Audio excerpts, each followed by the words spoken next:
The law is an ass. It's a menace. That 18C restriction on our free speech has struck again.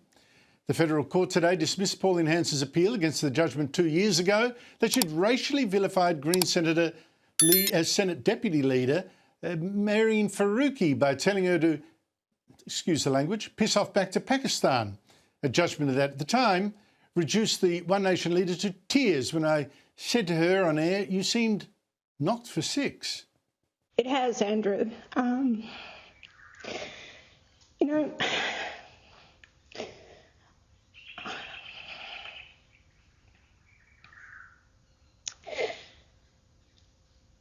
I just feel that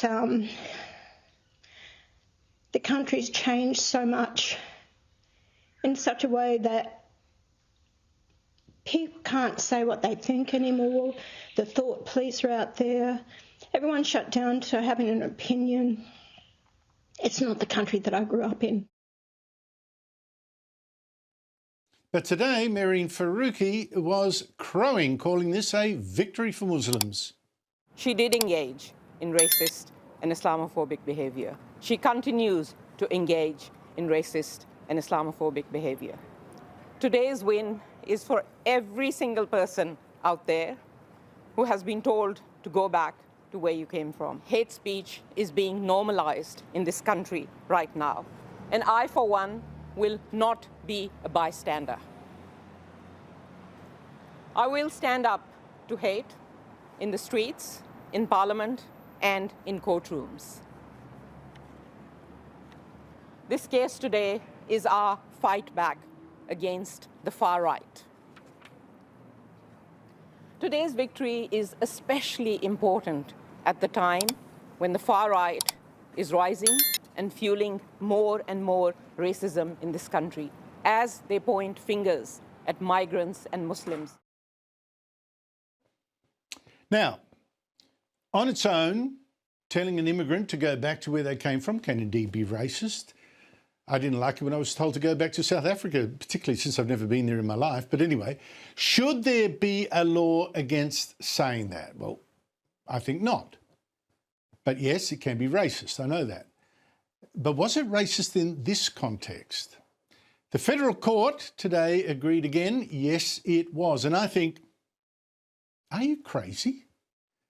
Here's what happened. 4 years ago, within hours of the Queen dying, Mehreen Faruqi posted her condolences, but they were clearly insincere because she went on, "I cannot mourn the leader of a racist empire built on stolen lives, land and wealth of colonised people. We are reminded of the urgency of a treaty with First Nations, justice and reparations for British colonies and becoming a republic."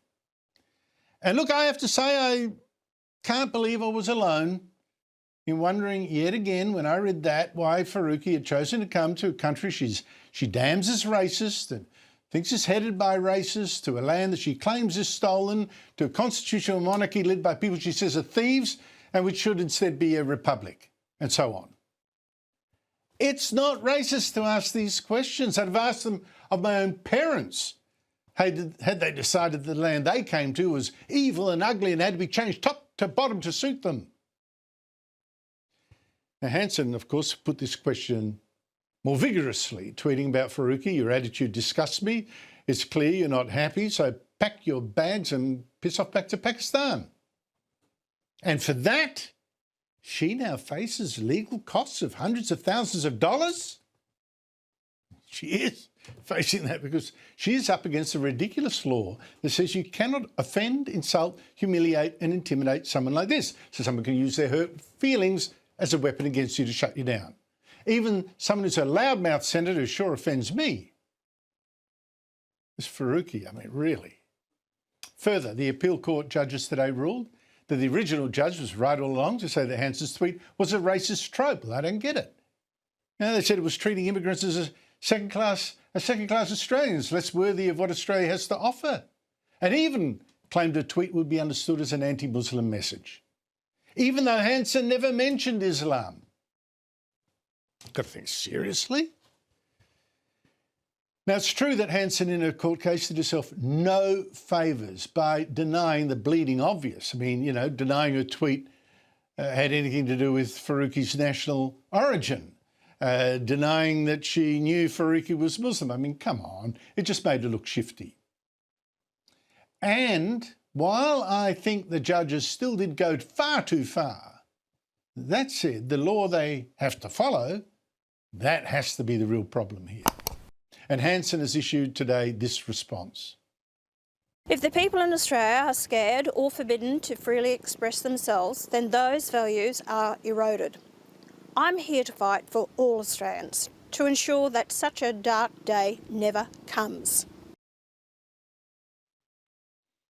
Now, I think this law that was used against Hanson is particularly wrong now, of course, when indeed it's a very hot and justified debate about limiting immigration from places with values very different to ours. Some might say, you know, like Pakistan. I suspect a lot of people would agree. And may now turn this verdict from a blow against Hanson to a blow against those trying to shut her down.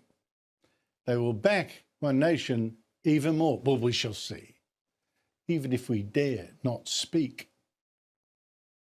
The federal court just decided that telling someone to go back to where they came from is unlawful. But before you decide whether that sounds reasonable or insane, ask yourself this. The same senator who dragged Pauline Hanson to court had just publicly declared that Australia is a racist country built on stolen land with a monarchy rooted in colonial theft. She demanded treaties, reparations, and the dismantling of the very system she collects a salary from.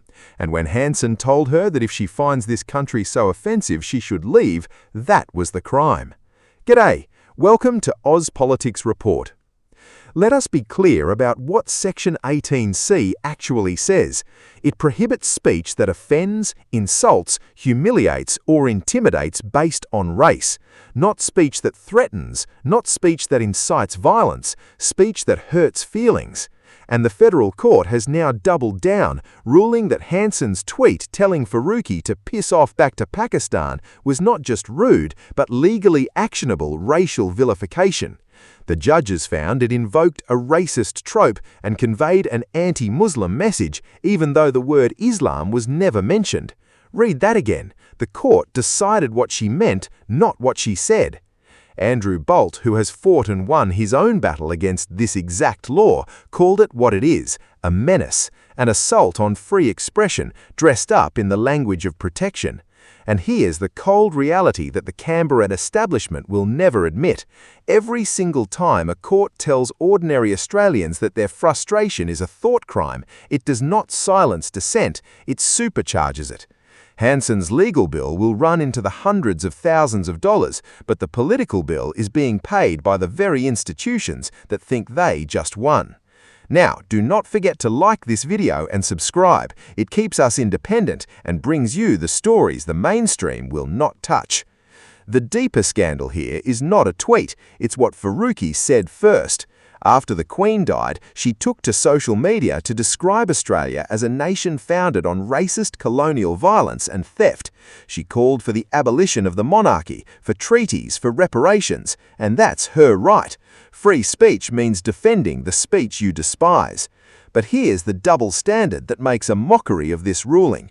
Farooqi can stand in the Australian Parliament and describe the country as fundamentally illegitimate, and that's political commentary. Hanson can tell her that if she hates it so much she should leave, and that's racial vilification. One person's righteous activism is another person's courtroom conviction. The difference is not principle, it's power. And the law itself is a disaster of vague drafting. Offend, insult, humiliate. These are subjective emotions, not legal standards. You can't build a free society on a foundation where the most easily offended person in the room sets the boundary of acceptable speech. What this ruling does is hand every activist, every politician, every grievance merchant a loaded weapon. Say something they don't like, and it's not a disagreement, it's a federal case, literally.